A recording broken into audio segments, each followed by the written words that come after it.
Welcome to chess, ladies and gentlemen. Appreciate you guys very much for stopping by. So I went way back in time, and I actually have, as the thumbnail says, the very first encounter between Sergey Karjakin and Wesley. So this is taken from 2008. First Agent Clubs played in Dubai. And so this is, like I said, it's the very first time that these players faced each other at all. And so Wesley So was actually 15, and Sergey Karjakin was 18 at the time. As always, for my people in the Philippines, I will say, Maligayang pagdating sa mga chess, ladies and gentlemen. Mabuhay to you. Kamusta na aking makaibigan? Maraming salamat po sa nanonood ng aking mga video. Masaya ako makinig muli. Appreciate you guys very much for stopping by. Magandang umaga to you. Magandang hapon if you see this in the afternoon. Thank you guys very much for stopping by. Anybody who is coming from Russia, I will say dobre otra. And spasibo for coming by and taking a look at my stuff real quick. I appreciate you guys very much. But yes, this is taken from round 4 of that event. So if you guys are ready to go, let's take a look and see what we have for this game. So we got e4, c5. So we have the Sicilian defense on the board. We got knight to f3. Knight to c6, and you guys hear me talk about this all the time with the Sicilian. Probably 75% of the time that you see a Sicilian, it's going to go this way, and you have many different options. You have the knight coming up here, and you have like the Najdorf situations coming, somewhat like a Najdorf. It doesn't usually start off with knight to c6, but there's a lot of transpositions in the Sicilians. We got d4, pawn takes d4, knight takes d4. We have knight to f6, and then we see knight to c3. We see e5, and this is asking the knight what it wants to do. Now, by far, the most common move is knight d to b5, and it's just a simple threat. You're planning to pop the knight into d6 and check the king, and force a trade of the bishop for the queen, which is a little bit better for white. But you almost always see d6 coming, and then now the queen is helping to protect that square too. And so you get another move in, bishop to g5, and then you have a6. Then now you have the knight coming down to a3. So for white, this is like pretty good for white, but it does become very easy for black to calculate these variations because, as you guys can see, you don't really have a lot of different moves that you can make with this knight on b5. So your 7th move is kind of critical to make. And then after a6, I mean, you only have knight to a3 to go to. So it makes it a little easier, like I said, for black to try to calculate. And then you almost always see b5. There are some other possibilities other than b5, but you have to threaten this fork. And ask black what it wants to do, in which almost always you're going to see knight to d5. And now you're putting a lot of pressure on this knight. You're threatening to damage, black's pawn structure. So you almost always are going to see bishop to e7. Now, in the game, we actually see bishop takes f6 and then bishop takes f6, which there's only really 2 different moves that you can play. Super logically. I mean, you can play other moves, but you're usually going to either see bishop takes g6 or knight takes e7. And as a side note, I actually had a personal game of mine that I played against the candidate master in a tournament a couple years ago. And I actually played knight takes e7, queen takes e7. And I actually got a really nice win out of this game. Just to kind of like run through a couple of moves. We saw c4, b4, knight to c2, castles. And skipping to like the important point of the game. We ended up getting in this position right here. And as you guys can see for black, this is a really, really restricted position. You guys hear me talk all the time about the d6 pawn being very weak because it is backward. So as you can see, I pretty much have everything living, pressed on that square. And my queen has, some pretty good movability. But there is a lot of pressure going towards this king. So I actually played a move that put my opponent into a false sense of security and thinking that he maybe had a discovery, but it was actually a trap. I played bishop to e4. And so, you're looking at this bishop attacking this rook. And so you're kind of thinking, man, I might have a discovery, right? But You always look for Zug moves before you think about, oh, my piece is attacked, I need to move it away. So he actually played knight to d4, which is actually a game like ending blunder, pretty much right on the spot. And it allows a nice little Zug move of knight takes d4. And the problem is your queen is hit and it's undefended. So seeing that his position was just completely falling apart, he went ahead and just accepted checkmate, took on d4, and then I threw queen takes g5 down on the board. So it was a really nice win. And for my guy, Ronaldo, this was the tournament I was talking to you about that I went 4-0. It's the only tournament I've ever won all of my games in. But anyways, going back to what we had in the game. Bishop took f6. We saw bishop take f6. You know, you have some options. You can go c4 here. It's not the absolute best after this particular variation. C3 usually is the best. I mean, it, you know, just protects all these squares and prevents the b4 pawn push. But you're usually going to move your knight to c2 anyway. And then we see knight to c2 after bishop to g5. We have castles by black, and we have a4. You know, we're taking advantage of the fact that the rook is undefended at the moment. So pawn takes a4. We see rook takes a4.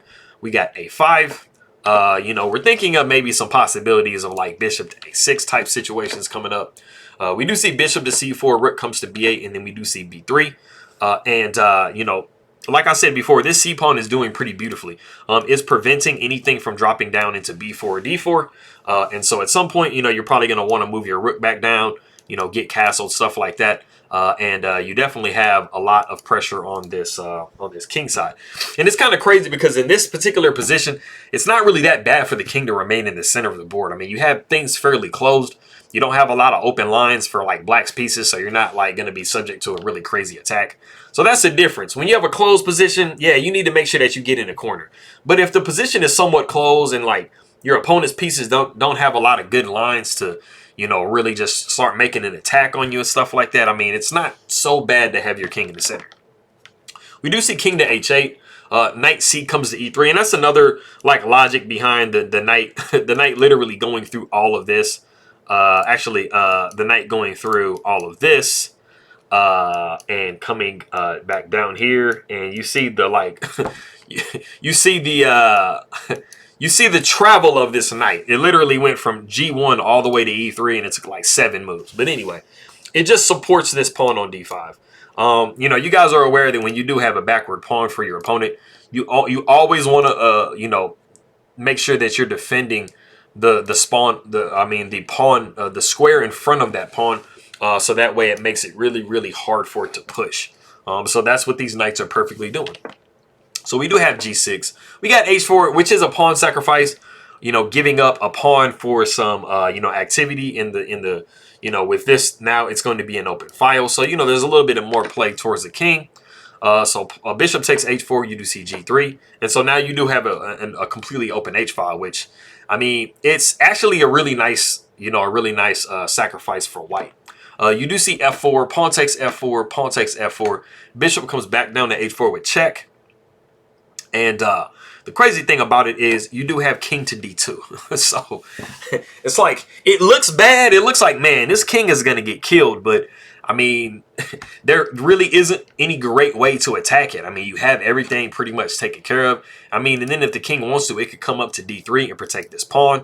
You know, queen can come to f3 and stuff like that. And, you know, when you look at it, white is actually quite a bit, like, more forward than white is. Even though they are down a pawn, they do have a lot of activity for the pawn. So you do see knight back to e7, and then, as insane as it sounds, on move 23, you have queen to g1, which is, as of 2012, the novelty of the game. This is one of the longest that you've actually gone, that I've done on my channel, where 23 moves into the game is where you find the novelty. That just shows you how, like, deeply you know, how deeply analyzed, you know, the Sicilian defense is, because there's a lot of different openings in the Sicilian, a lot of different variations in the Sicilian that are like this. So we do see knight takes d5, knight takes d5, bishop comes down to e6. We see queen over to h2. And I mean, this is a pretty, like, I mean, this is as plain as day. Like, we want to just, like, threaten checkmate on h7, you know, shake hands and go home. We do have g5. This is pretty much the only way to save your bishop. Pawn takes g5, bishop takes g5 with check. So that's very, very important because you definitely wouldn't be moving this bishop if it wasn't a check because you're just dropping mate. King sidesteps over to c2. So it's been a very interesting like journey for this king.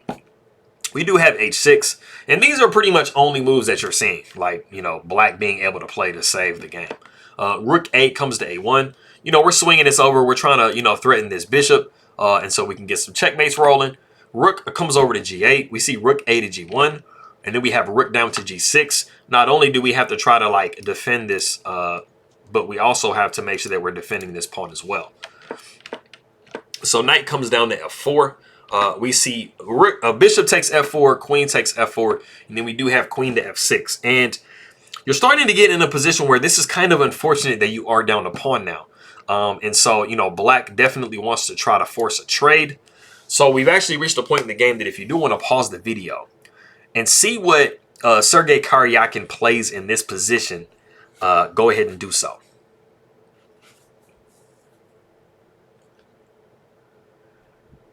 Okay, cool. So it might seem kind of weird because it just seems like it drops your queen all the way. But the move that I'm actually looking for in this position is rook takes g6. Now,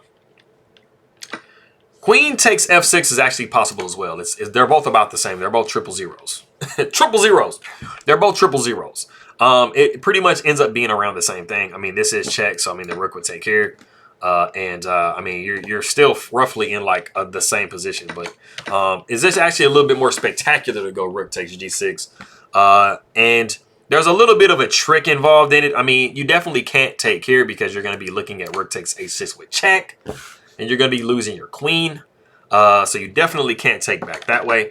So you are forced to take the queen on f4, and this does allow the rook h to take on h6 with check. And the king is checkmated in this position, so the queen has to give itself up. And then the rook comes back, and I mean, you see that you've pretty much kind of done the same thing. And then this allows the king to come and attack the rook. The rook comes down to h5. You see bishop takes c4, pawn takes c4, and then you have rook up to c8. And then we're just pretty much like hoovering pawns off the board. Rook takes a5, rook takes c4, king comes up to d3.